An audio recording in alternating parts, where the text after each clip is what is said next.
So I've thinned it down considerably, and I've been tillering it, which is, you know, you just flex the bow a little at first and get a bit more flex over time, just to allow the material to get used to flexing like a bow. And while I'm tillering it, I'm looking at the sections that flex the most and which sections flex the least, so that I can focus on the sections that are not really flexing too much, so that the strain of the bow flexing is distributed evenly along the limb of the bow. Because if it's all down into one focal point, that would increase the chances of it just snapping. Now, this top limb seems alright. Maybe we'll use a little through there, just a tiny thinning through that section.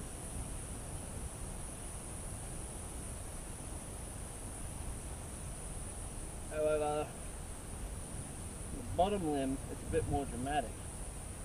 It's thinning quite a lot through the sections here and here, so I just want to thin out the rest of it just a little bit more, trying to help it disperse a bit more of that tension along the length of the limb.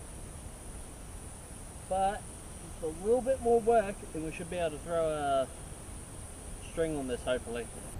Alright, so when I got my super expensive tactical bushcraft survival string, okay, it's just normal PVC rope, but it's green, so it's tactical. So just gonna basically just tiller this, put my leg over it, and bend it around my... Wait a second, I'm doing the wrong end. So, bow like that.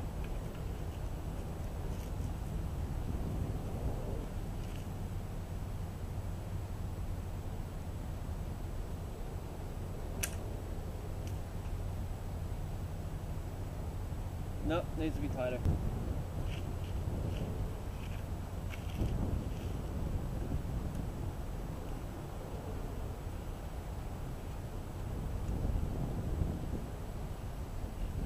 Alright, now I did bring dowel rods because I wanted to eliminate the variable of making primitive arrows, because I want to test the bow, not my ability to make arrows.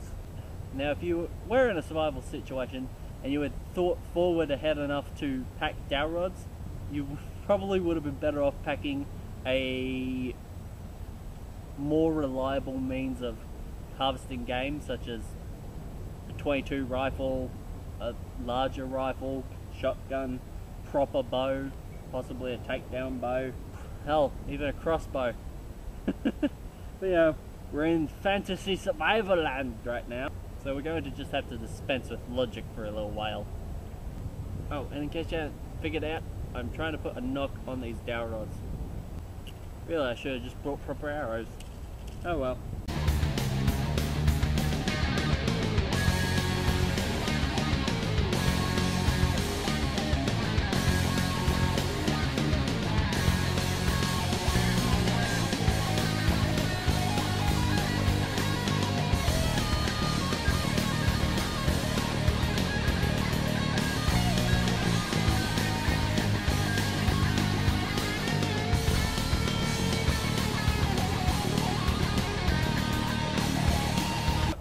Because it's a little bit curved that way, that center shelf is directly behind the arrow, so I don't know if that would count as being sort of like a center shot, but you know, it's an improvised bow, so we're not really expecting a whole world of accuracy out of this thing.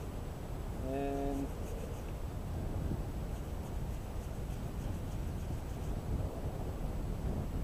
yeah. Let's see if this arrow actually goes anywhere.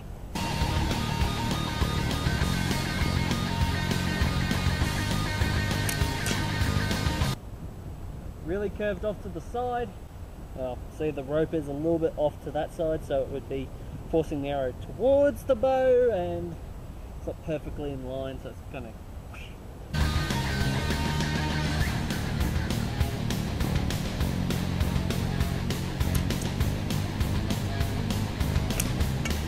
can tell I'm not an archer, can't you?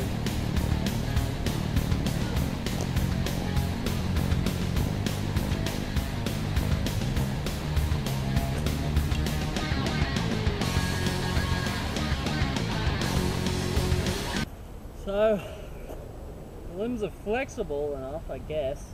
The problem is, this rope,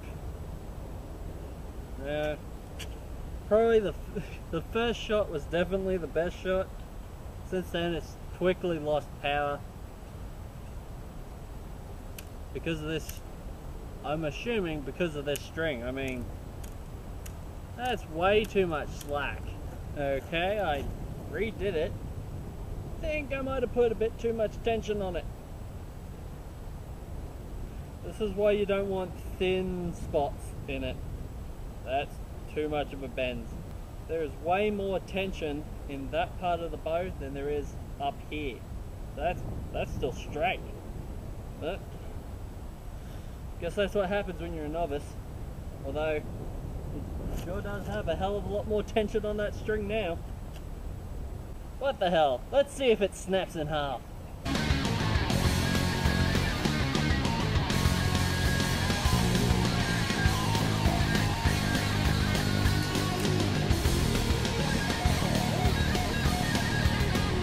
I am so not an archer.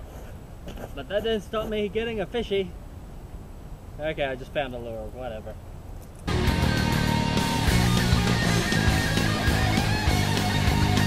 Okay, for some reason it is shooting it, but it's shooting it straight down. Probably something to do with that weird incline, that weird plane it's approaching at. I don't know.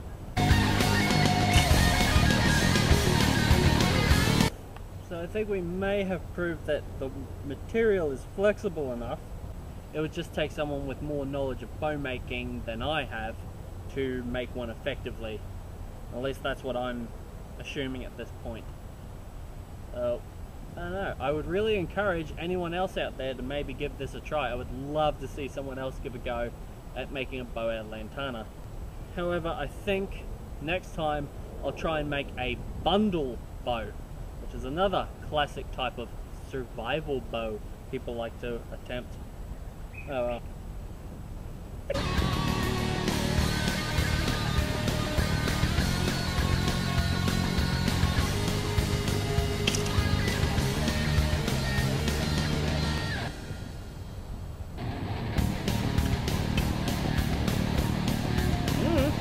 Okay, so I just did something weird, and yeah, I know, me do something weird?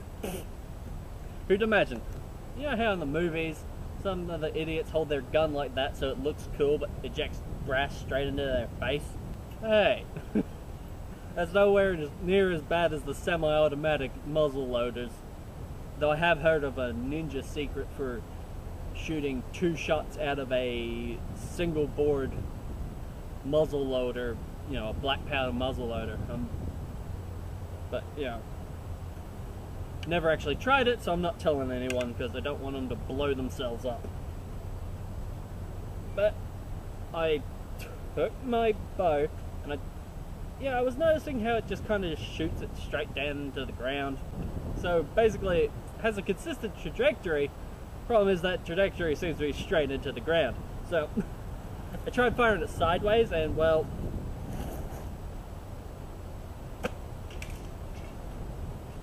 you've got to be freaking kidding me.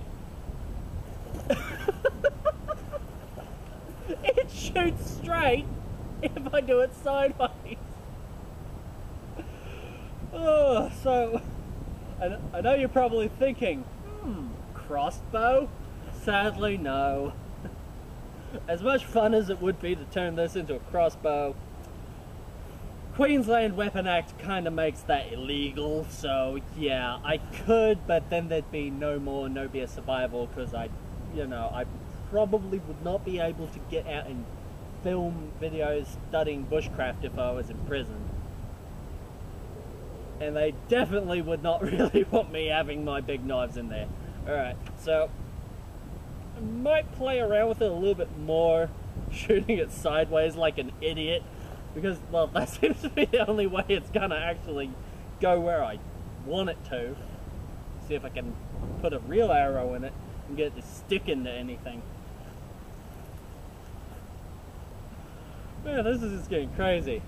And I'm surprised the distance it went. I just went and found the arrow. I thought it went straight into the bushes. It didn't. It hit them, but it kept going. Oh well. So I guess it does work. I just have to hold it sideways like an idiot. Oh well. Still good for air guitar. Alright everyone. See yous.